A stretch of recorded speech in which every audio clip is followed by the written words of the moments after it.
La devoción a las benditas ánimas del purgatorio es una expresión compleja y significativa de la fe católica, que implica una creencia en la existencia de un estado intermedio de purificación para las almas después de la muerte. Este concepto no solo es parte de la doctrina católica, sino que también ha permeado en las prácticas religiosas, el folclore, el arte y el imaginario colectivo de muchas culturas. A lo largo de los siglos, esta devoción se ha convertido en una práctica religiosa fundamental para millones de personas que encuentran en la oración y en los rituales para las ánimas una manera de expresar su fe y su compasión. La creencia en la intervención de los vivos por los muertos crea un vínculo profundo entre quienes han partido y quienes aún viven, formando una comunión espiritual que trasciende el tiempo y el espacio. En este contexto es esencial comprender el concepto de las ánimas del purgatorio, desde sus fundamentos teológicos, su evolución histórica, así como una comparación con otras tradiciones cristianas. A continuación se va a desarrollar una pequeña introducción sobre esta creencia, abarcando lo que es el purgatorio dentro de la doctrina católica y la concepción de las ánimas en otras tradiciones espirituales.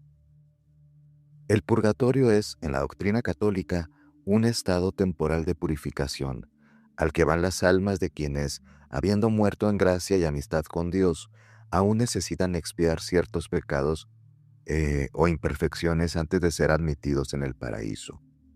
La Iglesia Católica enseña que el pecado, aunque perdonado, deja una huella en el alma y ésta debe ser purificada. El concepto del purgatorio no es, por lo tanto, solamente un lugar de condena eterna, como es el infierno, sino un espacio de esperanza y redención, donde las almas pueden completar su purificación y prepararse para la visión con lo sagrado, para la comunión eterna con Dios. El origen de la doctrina del purgatorio dentro del catolicismo puede rastrearse hasta los primeros siglos de la Iglesia. Aunque la palabra purgatorio no aparece explícitamente en las Escrituras, existen varias referencias bíblicas que los teólogos consideran fundamentales para su comprensión.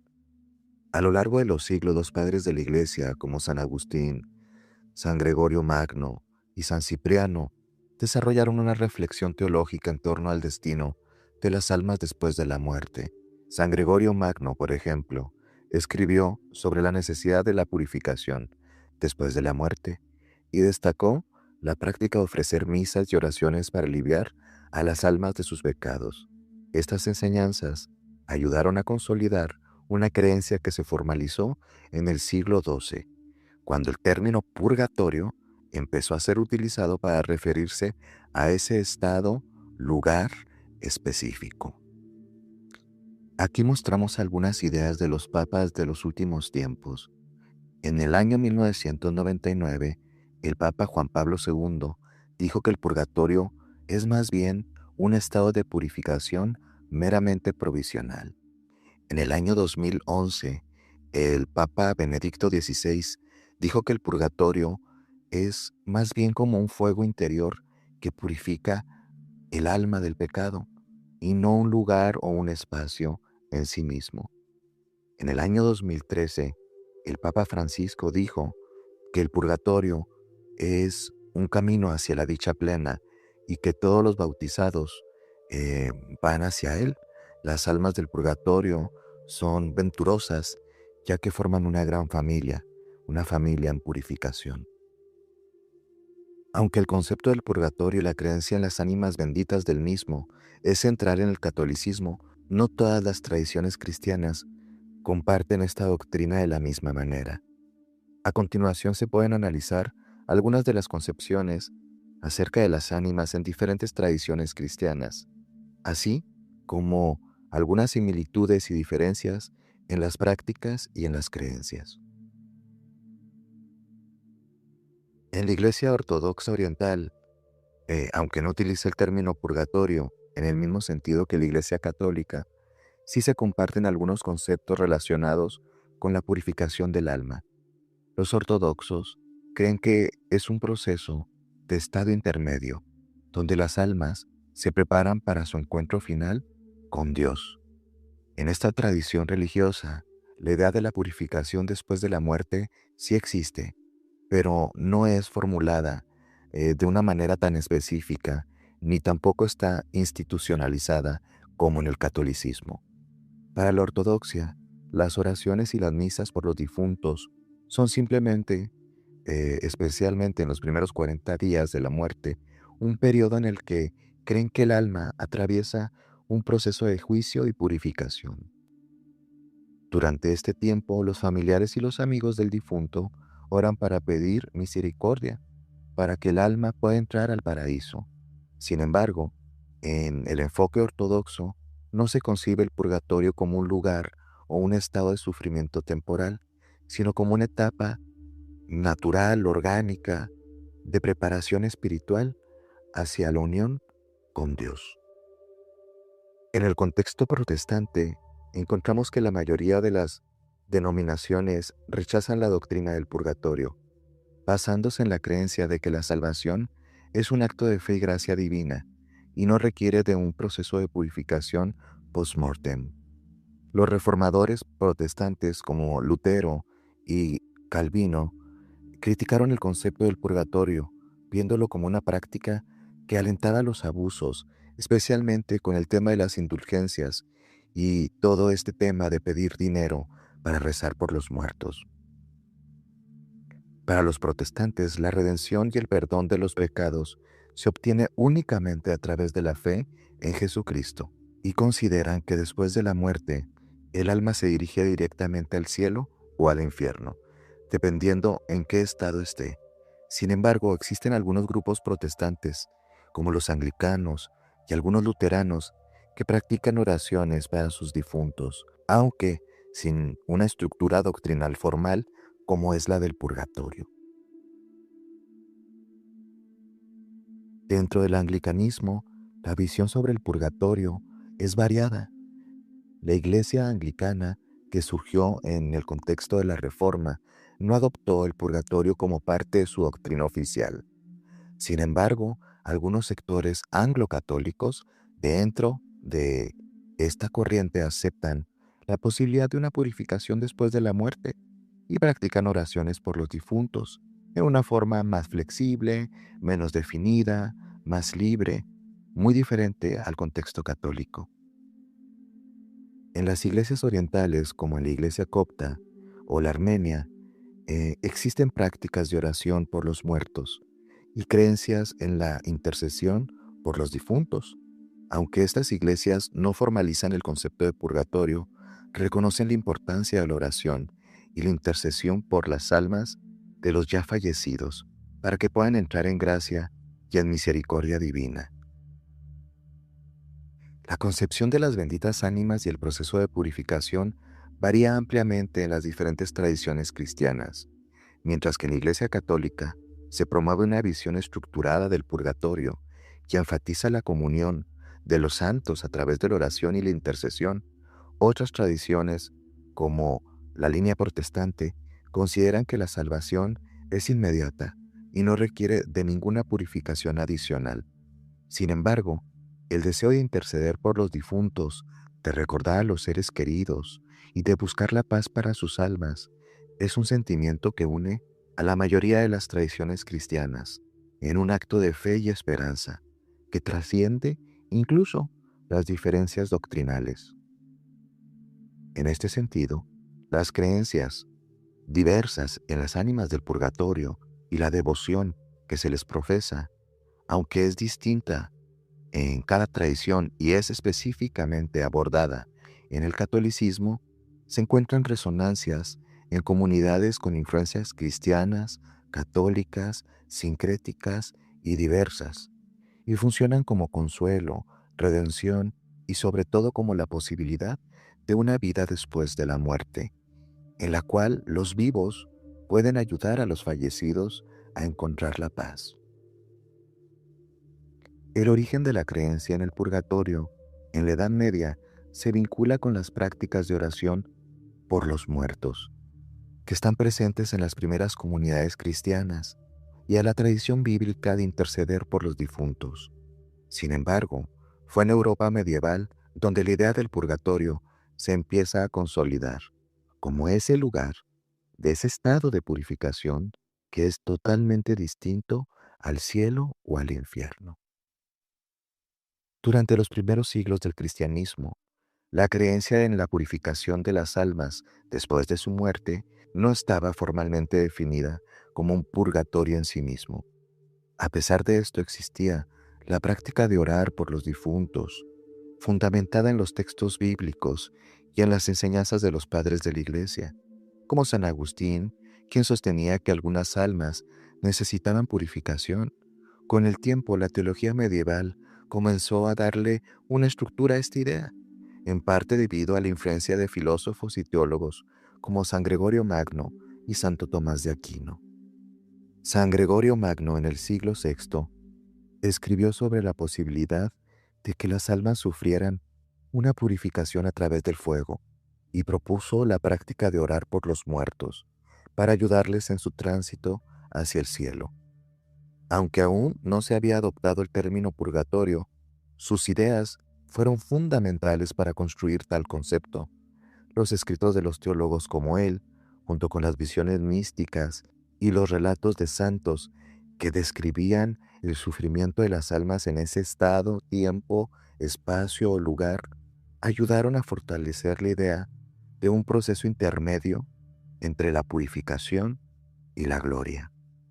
Durante la Alta Edad Media se popularizó los relatos y las visiones que describían el sufrimiento de las almas del purgatorio. Obras como La visión de Nugdalo, un texto irlandés que describe un viaje imaginario al más allá, y ayudaron a crear un imaginario colectivo en torno a la idea del purgatorio. Estos relatos no solo influían en la teología, sino también se insertaban dentro del folclore, de las creencias populares, para ir así creando una visión posible del purgatorio, como ese lugar concreto donde las almas pasaban por un doloroso proceso de purificación. En el trabajo de Santo Tomás de Aquino, en el siglo XIII, fue crucial para establecer esa base filosófica y teológica del purgatorio que ahora tiene la doctrina católica. Santo Tomás definió el purgatorio como un estado donde el alma sufre para purificarse y poder acceder al cielo. En su Suma Teológica, Aquino explicó que el purgatorio era necesario, debido a que muchas almas mueren en un estado imperfecto y aunque no son merecedoras del infierno, necesitan purificación antes de estar ante la presencia de Dios. La creencia del purgatorio se consolida dentro de la doctrina católica en el Concilio de León II. Esto fue en el año 1274, donde se incluyó la creencia en un estado de purificación post-mortem como parte de la doctrina oficial. Posteriormente, en el Concilio de Florencia, en el año 1439, se reafirmó esta enseñanza, estableciendo que las almas del purgatorio podían beneficiarse de las oraciones, limosnas y misas ofrecidas por los vivos. Esta formalización oficial dio un impulso significativo a la devoción a las benditas ánimas del purgatorio, y las prácticas de intercesión y ofrendas a las almas se volvieron una parte muy importante de la vida cotidiana de la Europa medieval. Se construyeron capillas y altares específicos, y la Iglesia instituyó misas especiales para aliviar las penas. Para el final de la Edad Media, el purgatorio era una creencia ampliamente aceptada por el catolicismo, y el culto a las benditas ánimas era una expresión fundamental de la fe en la vida después de la muerte. Benditas ánimas del purgatorio. Salgan, salgan, salgan ánimas de pena, que el rosario santo rompa sus cadenas. Miren, consideren que también vendrán,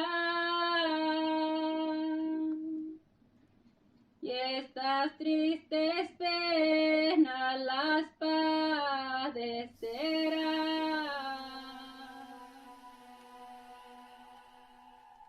La ánima sola es una de las figuras más enigmáticas del imaginario religioso popular en América Latina y también en parte de Europa.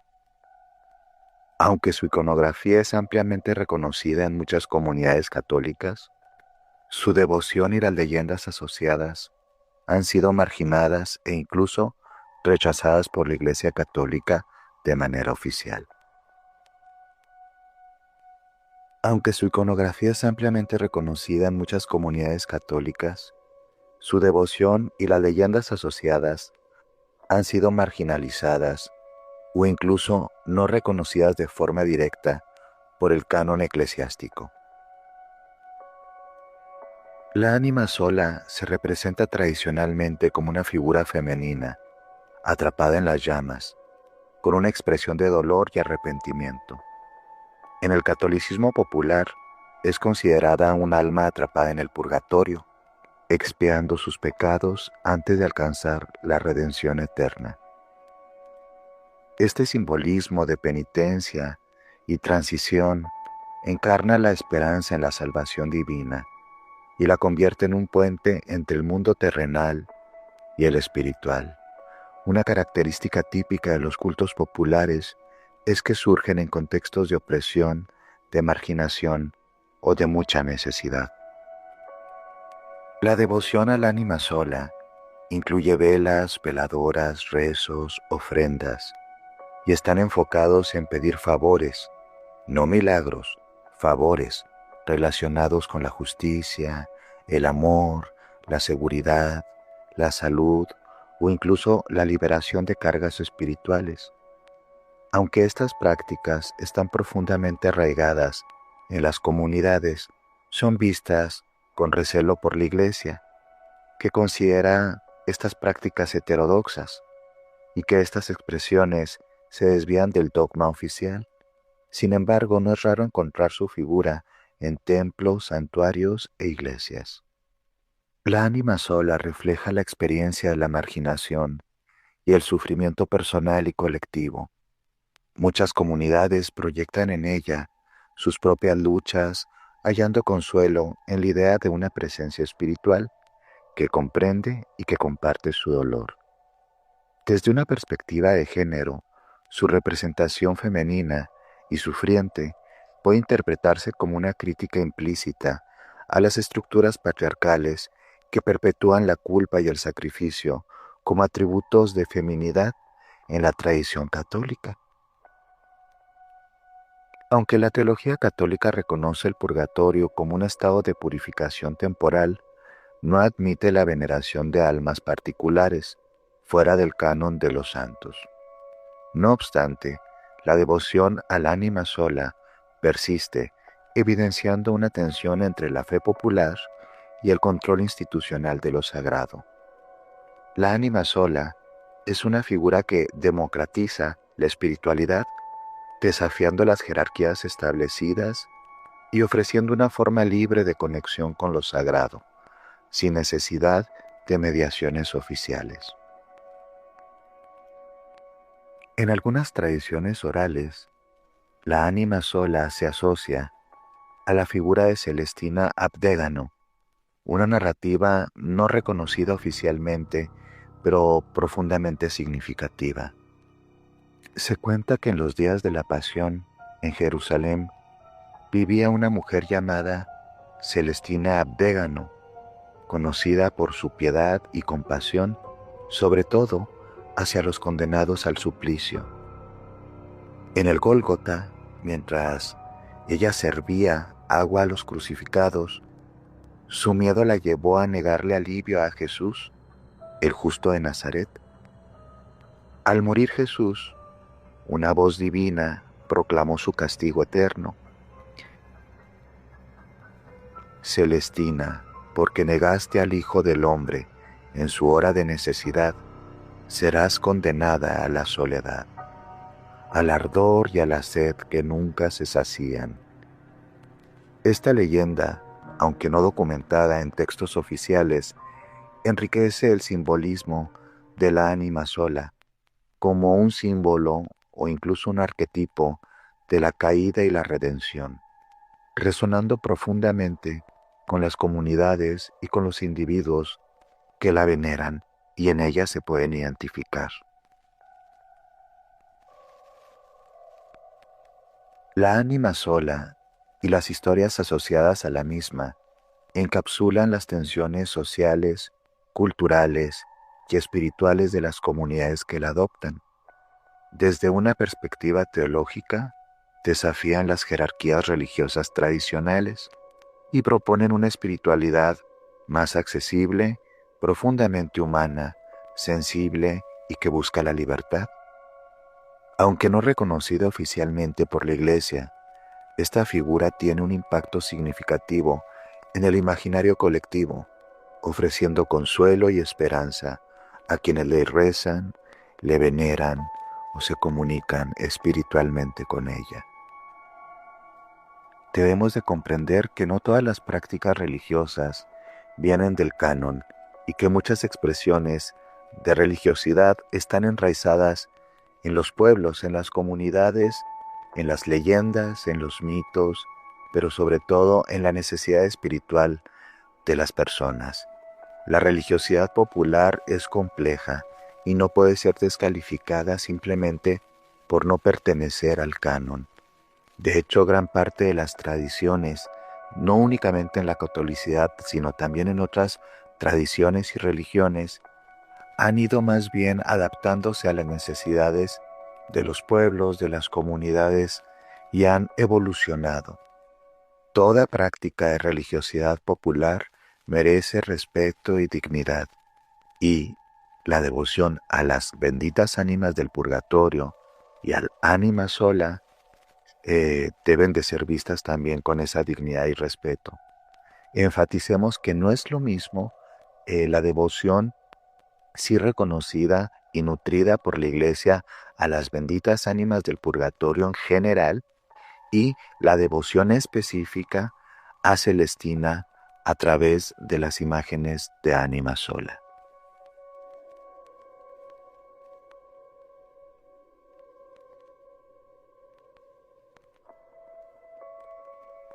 Como llamado pariente y compadre,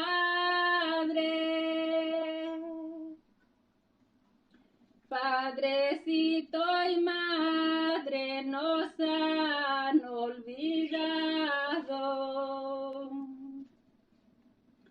Padrecito y madre nos han olvidado. Lúgubre mansión en la que habitamos,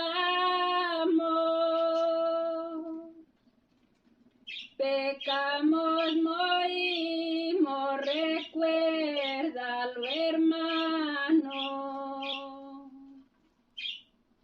Pecamos, morimos, recuérdalo, hermano.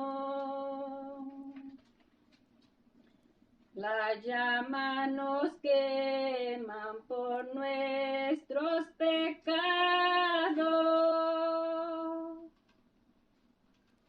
Dad pues el descanso, hermanos amados. Dad pues el descanso, hermanos amados. Salgan, salgan, salgan, ánimas de pena, que el rosario santo rompa sus cadenas.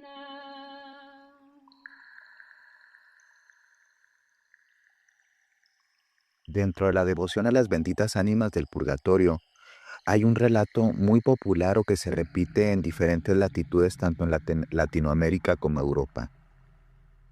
Quizá uno de los más emblemáticos representaría el de cuidadoras o guardianas de espacios desprotegidos. Cuenta una señora de avanzada edad que estándose sola en su casa, le lleva la noticia de que tiene que visitar a su hermana que está enferma en otro pueblo. y no le gusta dejar sola su casa. Cree que se la va a meter la gente o le va a sacar sus cosas. Entonces, como una devoción popular continua, la señora le reza a las benditas ánimas del purgatorio para que cuiden su casita.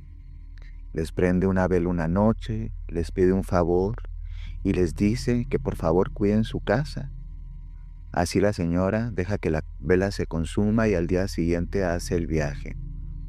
Ya al retorno a su pueblo, ya abriendo su casa y bien que está en buen estado, que nadie se metió, le sacó algo de su casita, los vecinos le empiezan a preguntar que por qué no los invitó al festejo que estaba haciendo, que si vinieron familiares de otro lugar, que se dieron cuenta que varias veces pasando por las noches se dan cuenta que un montón de personas estaban haciendo ruido o incluso riéndose o al parecer festejando dentro de la casa.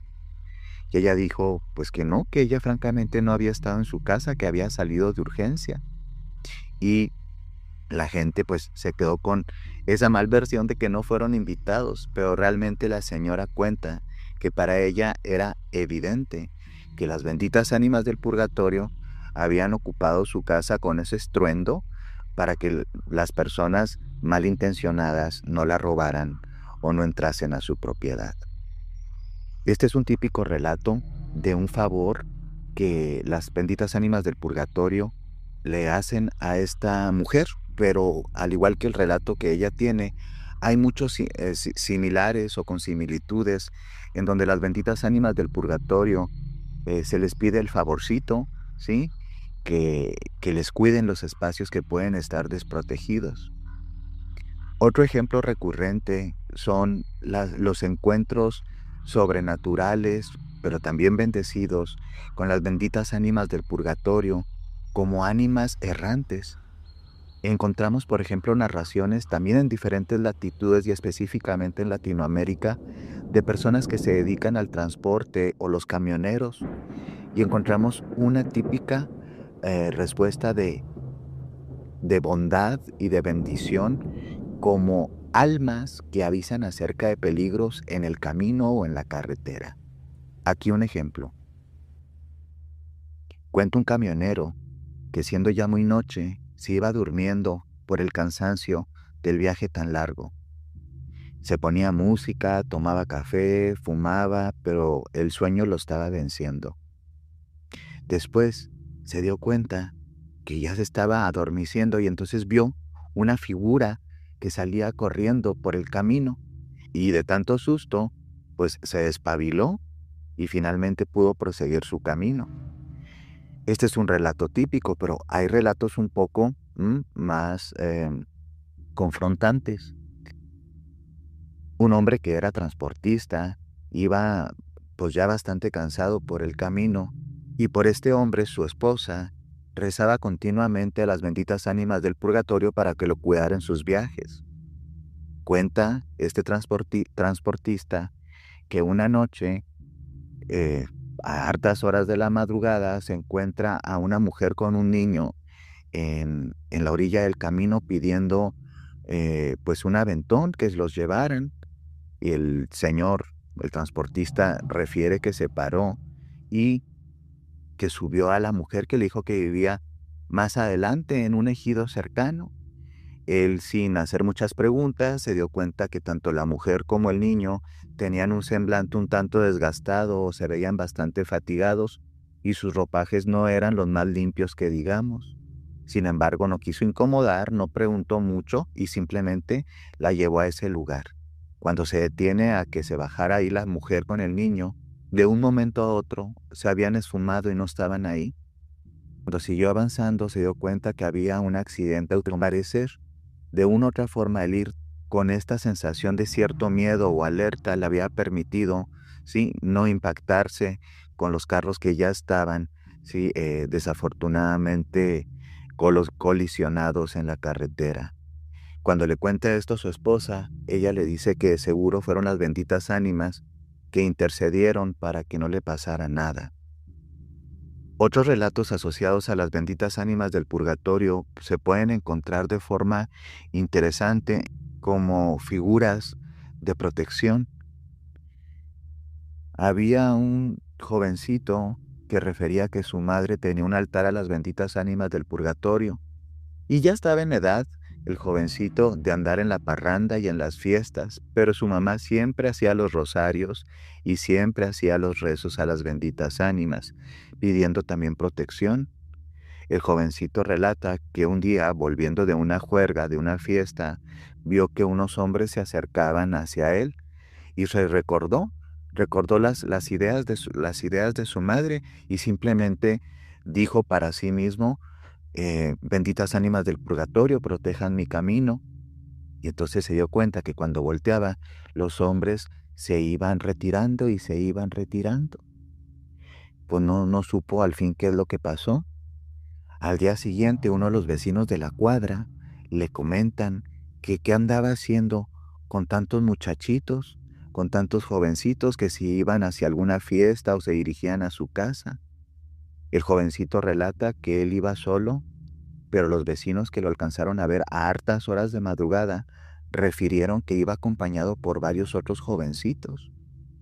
La mamá le dijo que probablemente eran las benditas ánimas del purgatorio, de los jovencitos, que de una otra forma lo habían protegido, porque sabían que también por ellos sus madres podrían seguir rezando, o las madres de otros niños, de otros jovencitos. Este es un relato de apariciones que podrían parecer fantasmagóricas, pero que representan en muchos sentidos un relato de fe, devoción, amor y protección. Otros relatos interesantes respecto a las benditas ánimas como dadoras de favores y como intercesoras en tiempos de dificultad son aquellos asociados a las finanzas o a los quebrantos económicos. Cuenta una mujer que encontrábase bastante enferma y con una situación financiera muy precaria, que ella le rezaba continuamente a las benditas ánimas del purgatorio para que de una otra forma le abrieran la oportunidad de estar mejor, ya que la mujer era joven, tenía hijos pequeños y sabía que tenía que estar bien por ella y por su familia. En su relato manifiesta que todas las noches, aparte de hacer sus oraciones, siempre dirigía las oraciones a las benditas ánimas y por los difuntos. Lo interesante de esto es que no se le llegó ni dinero, no se le llegaron ni milagros extraordinarios. Simplemente un día, ¿sí?, haciendo limpieza en su casa, encontró un medicamento que evidentemente ella no podría comprar y no sabía cómo había llegado ahí.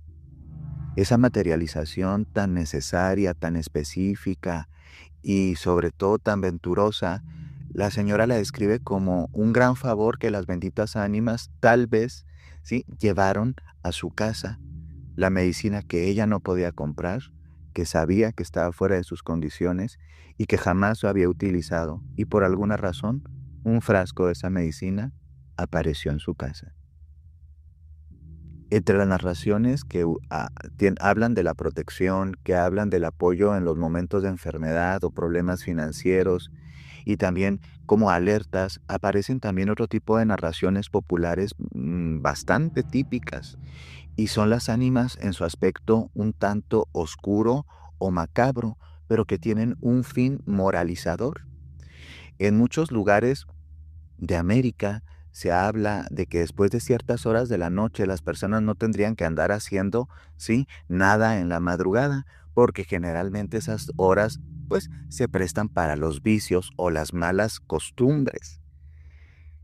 Es la típica narración de el borracho o la persona que anda tomando y haciendo cosas no tan buenas, que se topa algún espectro o aparición. Aquí el relato. Contaba un señor muy asustado que se había ido a tomar varios días y había dejado pues a su esposa y a sus hijos en casa. Sabía que lo que hacía no era correcto y él era un devoto, ¿sí?, tanto de su religión como un devoto de las benditas ánimas del purgatorio. Muy dentro en su corazón, él dice sentirse mal por eso, pero pues le ganaba la fiesta. En uno de sus retornos hacia el camino de su casa, que no estaba tan lejos y que lo podía hacer caminando, dice encontrarse con una extraña fila de personas que cargaba cada una una vela cerca de su pecho. Las personas iban en fila india, no hablaban y parecían estar transparentes o semitransparentes. Parecía una fila de desencarnados o difuntos que caminaban por los prados en la noche. Al hombre se le bajó cualquier influjo de alcohol, salió corriendo rezando y prometió a su esposa y a las benditas ánimas del purgatorio ya no hacer estas conductas que lo lastimaban a él y también a su familia. Esto es un relato moralizador que también es típicamente contado o narrado por varias personas y que se ha vuelto parte del folclore popular. En algunas latitudes, incluso estas manifestaciones pueden ser asociadas como a la Santa Compaña, una leyenda, ¿sí? Y un mito religioso en algunas latitudes de España, en donde al parecer una horda de difuntos que generalmente va comandado por un vivo que reza por los difuntos, aparece por la noche de una forma macabra, pero si bien puede asustar, también nos recuerda que deberíamos rezar por esas benditas ánimas y corregir los errores que tenemos en nuestra vida. Así los relatos que tienen que ver con las benditas ánimas del purgatorio pueden tener bastantes variables y sobre todo diferentes funciones sociales, ya sea según el contexto, la forma de devoción o las circunstancias de la persona a la cual le acontece este tipo de experiencias. Hay experiencias también amables acerca de las benditas ánimas del purgatorio asociadas a los favores que quizá en otro tiempo eran complicados. Ahora tenemos despertadores, móviles, aparatos que miden el tiempo, lo cuentan y nos avisan. Pero en tiempos anteriores, las personas pues no tenían todos un despertador o algo por el estilo. Y hay una narración típica que se reitera como el rezo del dormido. Eh, Cuenta una estudiante que cuando estaba jovencita, sí, le era muy dificultoso levantarse temprano para ir al colegio y sabía que ese día tenía que presentar un examen muy importante para sus estudios. Su madre le recomienda hacer rezos a las benditas ánimas para que la despierten justo en el tiempo preciso y no se quede dormida. Este estudiante refiere que durante algún tiempo las benditas ánimas funcionaron como despertador y a ciertas horas de la mañana se empezaban a escuchar ruidos por debajo de su cama. Lejos de asustarla, sabía que eran estas amorosas compañeras que le ayudaban en su proceso de estudio y sobre todo para poder trascender su pereza de levantarse. Entonces, podemos ver que las benditas ánimas del purgatorio eh, tienen manifestaciones variadas, múltiples, y que van desde unas muy amables y que podríamos decir incluso cariñosas o amorosas, hasta unas un tanto macabras y atemorizantes, pero que al final del día buscan el bien para aquel que les reza, y ahí se cumple el pacto de intercesión entre los vivos y los difuntos. Por todos los fieles difuntos y difuntas, por la misericordia de Dios, descansen en paz. Así sea. Si con sangre preciosa, Señor, las has redimido, que las perdones de mí. En el corazón de Roma, oculto en una iglesia de arquitectura gótica, existe un museo que guarda uno de los misterios más inquietantes de la fe, el Museo de las Ánimas del Purgatorio.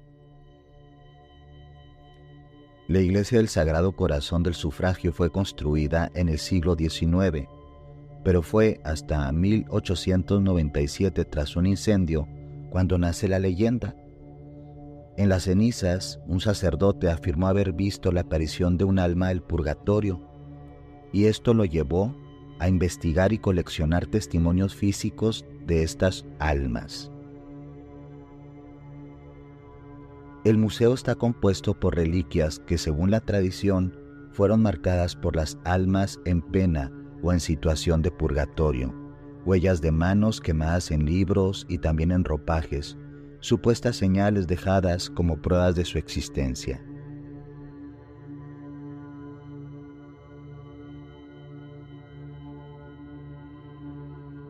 La creencia en las ánimas del purgatorio tiene raíces profundas en el cristianismo, especialmente en la idea de que las almas necesitan purificación antes de entrar al cielo o al descanso eterno.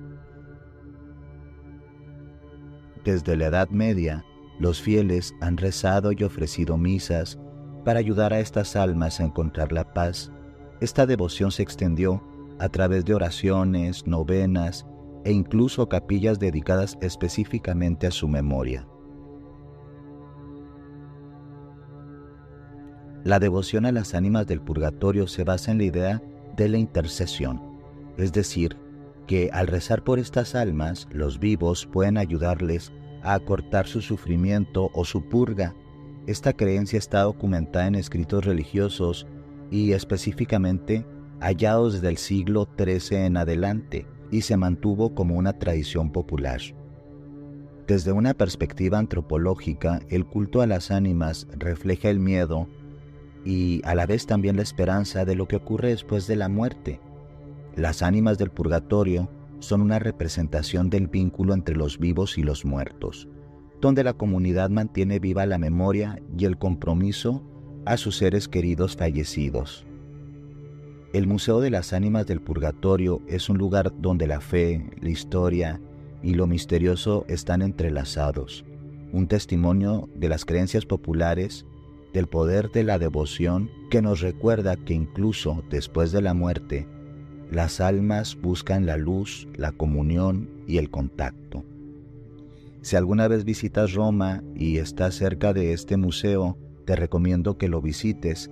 Es sin duda un pequeñito lugar, pero lleno de magia, de devoción y sobre todo de esperanza.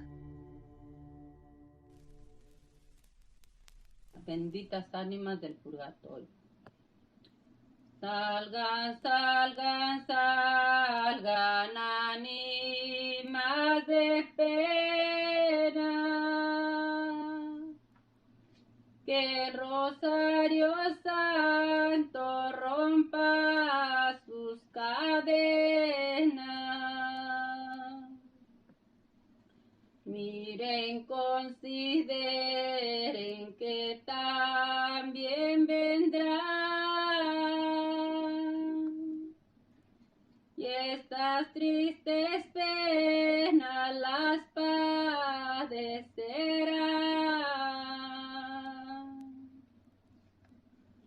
Con un Padre Nuestro y una Ave María, tenemos descanso en tanta agonía. Salgan, salgan, salgan, ánimas de pena, que el Rosario Santo rompa sus cadenas,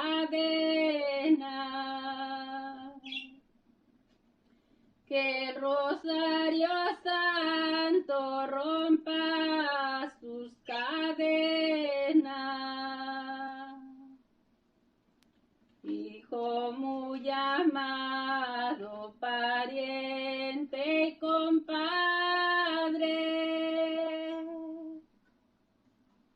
padrecito y madre nos han olvidado.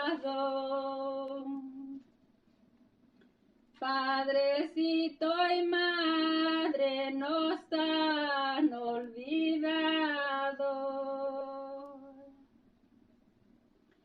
Lúgubre mansión en la que habitamos, pecamos, morimos, recuérdalo pecamos, morimos, recuérdalo, hermano. Y brille para ellas la luz perpetua.